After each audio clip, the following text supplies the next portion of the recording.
Okay, so I'm going to be talking today about our least invasive technology, which are complete neural stimulation and recording modes that are actually below a millimeter cubed. We've shrunk them down to the micron scale. We are actually looking to shrink them down further, as you'll see. And these modes are designed for peripheral nerve interfacing. And so I really don't need to introduce this to this audience, but peripheral nerve stimulation is a commercialized neurotechnology. This example here is from a company called Cyberonics that has commercialized a stimulator for the treatment of epilepsy. It's basically an implantable pulse generator, just like a pacemaker or a deep brain stimulator implanted in the chest cavity, and we have electrodes that are actually cuffed around the vagus nerve. Now, peripheral nerve stimulation has been shown to be efficacious in a number of clinical indications, including for control of inflammatory disease, respiratory disease, incontinence, chronic pain, and so on.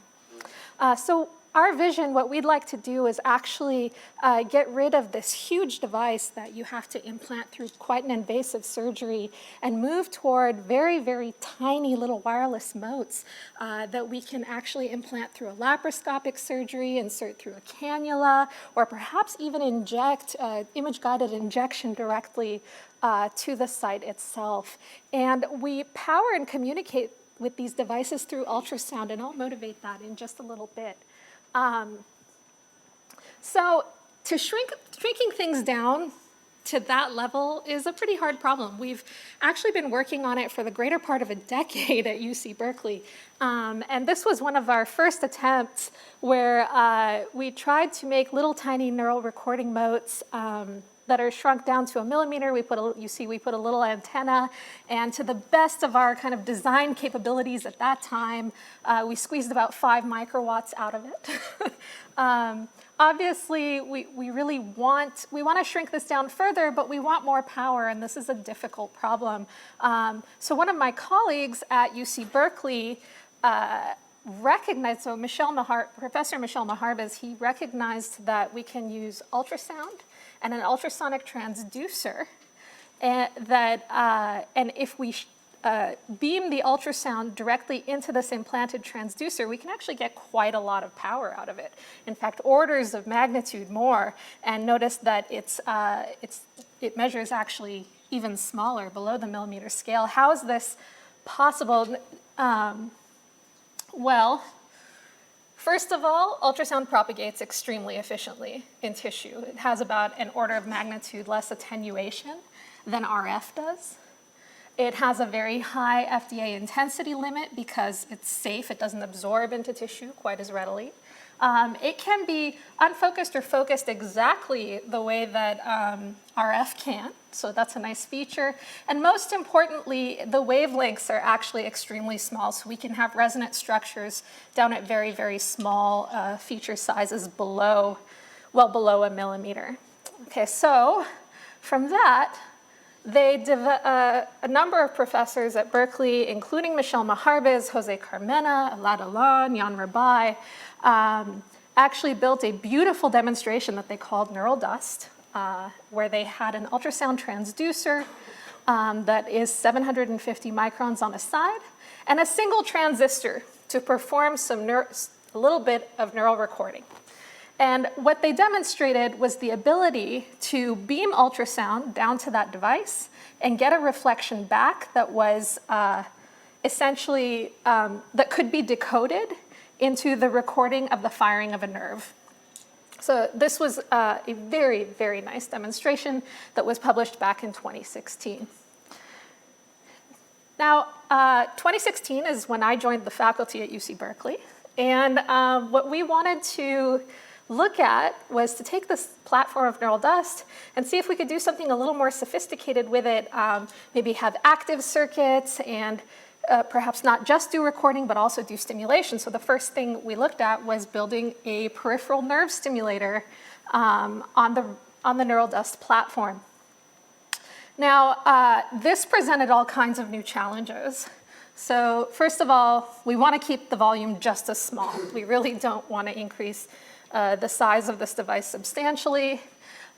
We need, I showed a number a couple of slides ago that we can beam in a few hundred microwatts. We need all of that power in order to stimulate a nerve. So we need extremely efficient conversion of that incoming ultrasound to stimulation charge for the nerve. We need precise control of the charge at every phase. So that's why we need active circuits in order to control this. And we don't just want to be operating blind. We need that device to talk back and tell us, okay, I'm stimulating, everything's working properly. It's all safe here. Okay, so this is the device we ended up building, kind of jumping to the punchline. But it looks a lot like the original neural dust. It has that same piezo crystal. This time it has an active integrated circuit in order to perform stimulation, and it has a very small off-chip capacitor. That's because we need to store a lot of charge in order to transfer that charge into the nerve. The entire volume is 1.7 millimeters cubed. This is water displacement volume. And we have very efficient conversion, over 80% of that incoming power to stimulation power. Of course, precise charge control, and a little bit of bidirectional communication. For safety, I'll show you what that's about. So back to some of the challenges, how do we achieve that very, very good efficiency? That's, one of the first things we did was we made these moderately sized electrodes for the device that are actually sitting at the bottom, pressed up against the nerve. We certainly could make them bigger. They're reasonably high impedance, and we electroplated them with P.PSS PSS in order to lower their impedance by 2 orders of magnitude. What this does is it helps us stimulate with hundreds of microamps, but without exceeding voltages that are about 2.5 volts. This is important because it allows us to put this in a standard CMOS process and have very, very efficient circuitry without having to boost up that voltage very high. The second piece of how we achieved this efficiency is that we completely designed a custom wireless protocol. This is not performing anything standard like Bluetooth or Wi-Fi. This is not a generic link. What it is it's just a wireless link that has one purpose, and that's to tell the stimulator how and when to stimulate. And so the way that it works is first we beam down the ultrasound to power up the mote. Then we turn off the ultrasound, and the amount of time that it's off sets the amplitude of stimulation. Then we send a command to stimulate, and as long as it's on, it's stimulating. So it's just the ultrasound wave that defines how long it stimulates for. Again, we shut off the ultrasound and the mote stops stimulating. And then in the next phase, it recharges the capacitor. At the same time, it has a shorting phase where it shorts the electrodes together, clears the charge away, and then repeats. And what's nice about this protocol is that, first of all, it doesn't require any memory because everything is set from the external ultrasound. It also doesn't require any timing precision. We don't actually have a clock on the chip at all because all of the precision is simply set by the edges of the incoming ultrasound. So we're really just doing edge detection. This is a very low power thing to do. And just for the circuit designers in the crowd, I'll do this very quickly. We power on the device, it charges up the capacitor, and then we ping pong back and forth between the two states of stimulate, short and recharge, stimulate, short and recharge. Okay. So we tested these devices in vitro by suspending them 5 centimeters away from the external transducer. They were suspended in ultrasound gel for this particular experiment. Here you can see it runs back and forth. We have the recharge, and then this is a stimulation pulse. We have recharge, stimulation pulse, and what you can see, the yellow is actually the voltage on the electrode itself, indicating that we've stimulated. And what you can see is that we can actually change the amplitude and the duration of each pulse, even from pulse to pulse, because it's all being controlled from the outside world. Now, what this is, one thing I actually didn't mention is that when we're stimulating, we're actually also changing the impedance that's seen at the piezo, which changes the reflection coefficient. And so what we see is a distinct decrease in the voltage across the piezo and also the received voltage. And so we can observe this change, and we know that we're in stimulation mode when that happens. And so what we receive from the outside world, this is the relative amplitude of the received signal, is we can clearly differentiate when the stimulation is off and when the stimulation is on. And we just have this kind of 1-bit safety indication, but it's enough to know that we're operating properly. We also tested these devices in vivo by cuffing them onto the sciatic nerve of an anesthetized rodent, which you can see here. Here's the circuit, the piezo, the off-chip capacitor.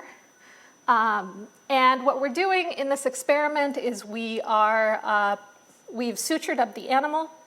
We're entirely communicating to this mote through ultrasound, and we're recording the hind leg muscle contraction, which is what the peripheral nerve, or the sciatic nerve controls.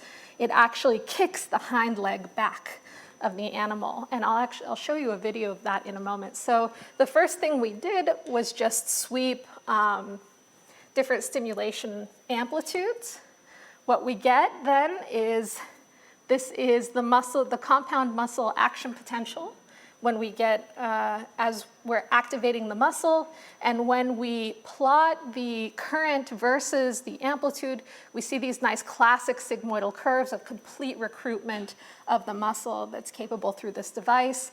We did the same thing by varying the duration of the pulse rather than the amplitude. And here you see we have extremely fine control, and again, full recruitment of the muscle. Here is a photo of the experiment. Apologies if you're a little queasy. You can close your eyes at this point.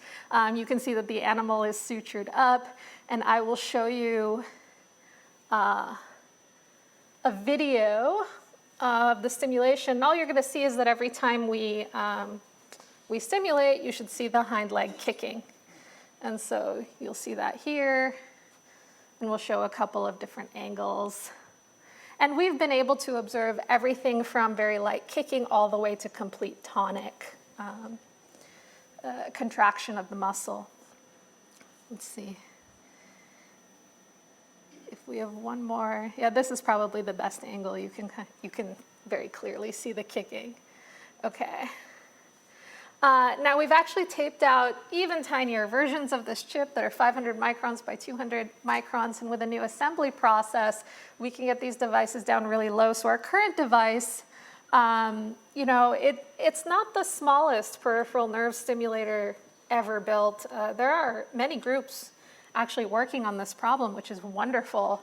But in terms of the depth that we're able to reach, so we're actually running these experiments at 5 centimeters of depth, and as well as the efficiency that we're able to reach for these volumes, we're about an order of magnitude better than the best state of the art that we're aware of. And the next generation, once we are able to shrink these down, we're actually going to be reaching 1 to 2 orders of magnitude better in these figures of merit. So now we have our stimulator, and of course we want to close the loop with a recording device. Now, the original neural dust was in fact a peripheral nerve recorder, but the focus at that time was not on strictly on performance. It was really on demonstrating the concept, showing that we can power and communicate with a device through ultrasound. And now our focus has shifted on having more of an active circuit where we can get better performance, higher input linear range, much lower noise floor, higher gains. And we want to actually be able to communicate with many motes at the same time. So let me walk you through a little bit of how neural dust works. So first, as I mentioned before, we beam ultrasound down to the mote, and we get a reflection back. So that that pulse of ultrasound takes a certain amount of time to reach the mote. The mote then modulates that ultrasound and sends it back toward the outside world, and it takes 2 complete time of flights to complete this, this task. So basically the longest beam of ultrasound that you can send is equivalent to 2 time of flights of your device. Now, if your device is far away, it's very, very deep in tissue, then you have a nice long pulse. And you can think about doing things like sending a whole bunch of bits on that pulse. Maybe you have time to send 8 bits digitally. The problem is that if your mote happens to be implanted a lot closer and your time of flight is a lot shorter, then you don't have that kind of time. You can't send a lot of bits, and that really eats into your resolution. So what we've chosen to do is do amplitude modulated backscatter, where we actually send the amplitude of the signal encoded in that short pulse. And this gives us more information per cycle for our device. Now, digital modulation is obviously, well, frankly, easier. You know, it's very clear to see the difference between if we short the piezo and we open the piezo by eye. You can see these are very clearly distinct waves. The problem is if we do things the way, if we just have a variable resistor, we vary the resistance in between that's shunt across the piezo, what we see is that we don't get a linear curve. It's highly nonlinear, which means when we send the amplitude modulated wave, we're going to get a lot of distortion. So what we've done is, so that where this arises really is just the, it's a resistive divider between the internal resistance of the piezo and the resistance that you're modulating across it. And we did a bunch of analysis, and what we showed is that it's actually rather simple. What we need to do is have a linear voltage that sits across the piezo. And if that voltage is linear, then our reflected wave is also linear. And I'll run through this very quickly, but we do this pretty simply by having a linear current that's proportional to our input voltage. And that current across the piezo generates a linear voltage. Of course, the piezo is running at AC. It's running at its resonant frequency. And so we have to upmodulate that current to the same resonant frequency as well. Okay, finally, we want to be able to interrogate more than one mote at the same time.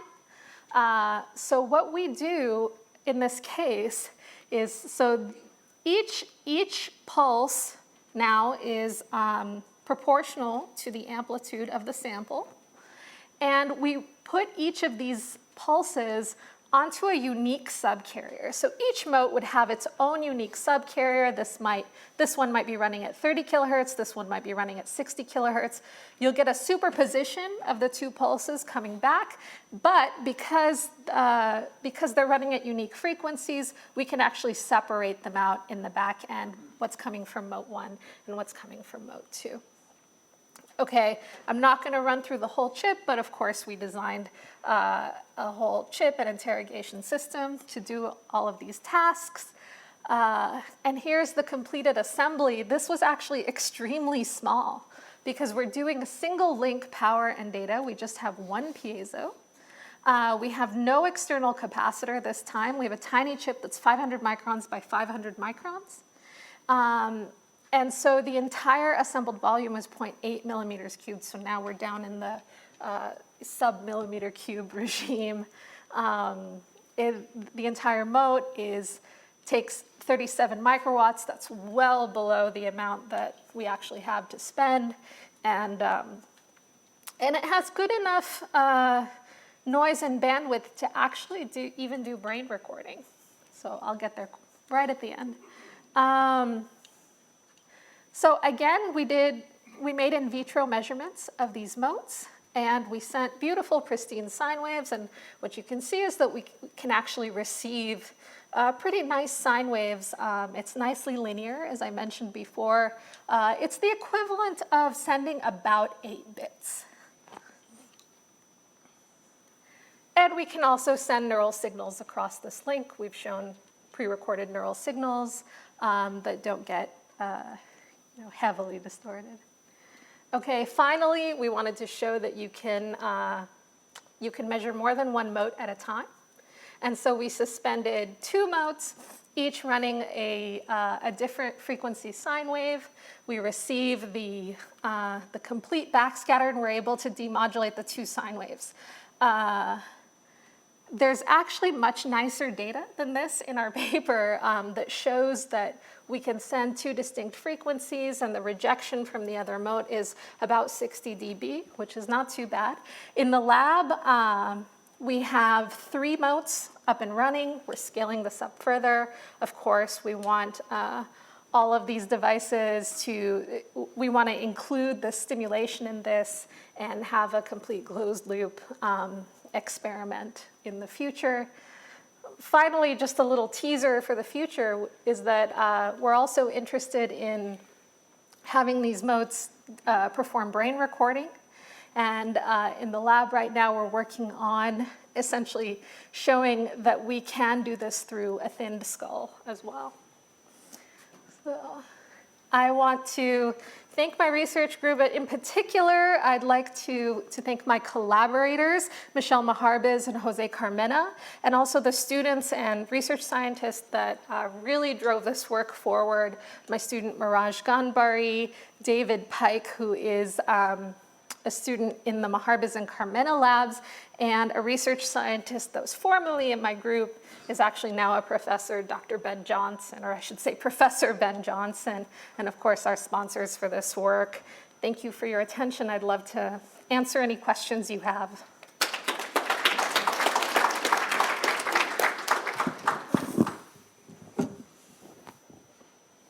Thanks, Rikky, for this very exciting presentation. It's wonderful to have this going from non-invasive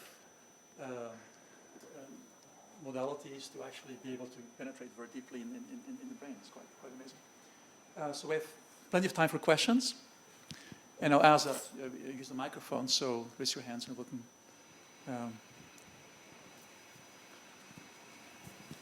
Let's see, you mentioned 30 kilohertz, 500 kilohertz. What sort of range of frequencies is practical with your technology?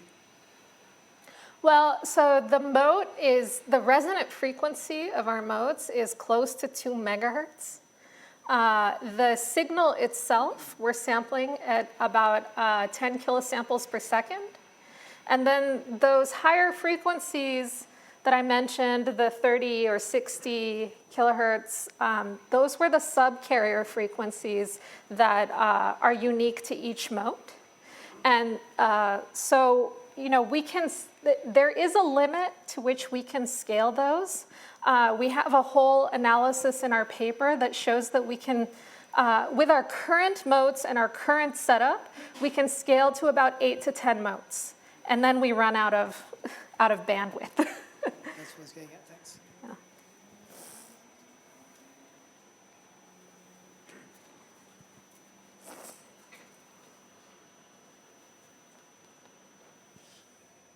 Very nice talk. Have you thought of using sort of a wavefront shaping to focus ultrasound energy you can provide a guide star to focus to the point you want?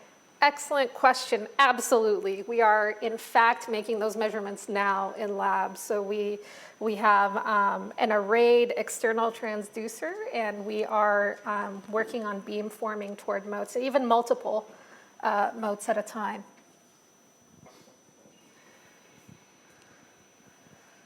So I have a question too. So I noticed that you use a monophasic simulation. Yes. Yes. Can you say a bit more? But typically, one would use biphasic or triphasic. Yeah. So this is an excellent question. So we wanted to keep the mote simple. So we are using monophasic. We don't let the charge accumulate. We do short the electrodes together to clear the charge. There is some reverse rush current, and we have in the paper that's going to be coming out in a couple of months. We have it's actually on arXiv, so if you'd like to take a look, we have an analysis that shows that our reverse rush current is well within safety limits. That said, we certainly could modify the design to do biphasic as well. Thank you for the question. One more question.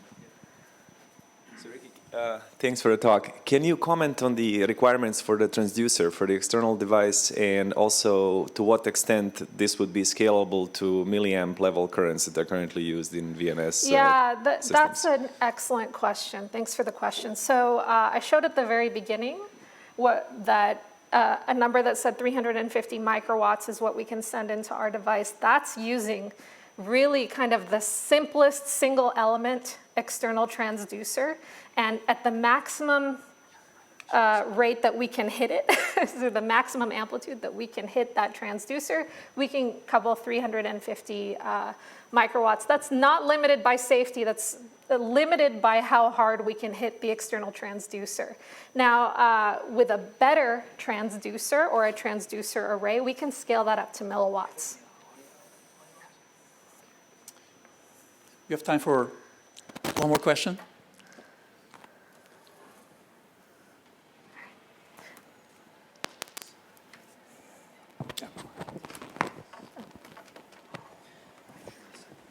Very nice presentation. After the stimulation is done, so how do you remove those dust, those transducer devices? Or do you have to remove them at all? Thank you.